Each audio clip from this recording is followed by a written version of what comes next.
In this video, I'm going to show you how you can easily enable or disable privacy report in Safari start page.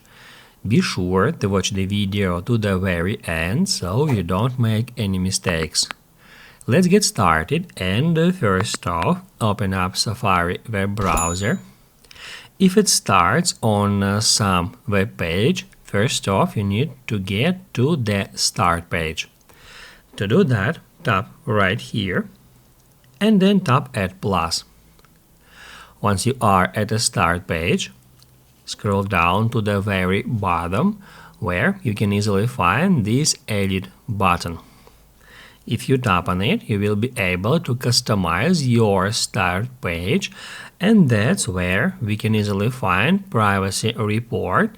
We can easily enable or disable it by toggling on or off that switcher.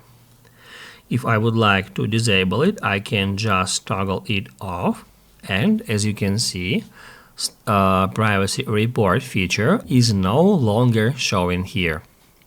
If this video was helpful for you, don't forget to hit the like button.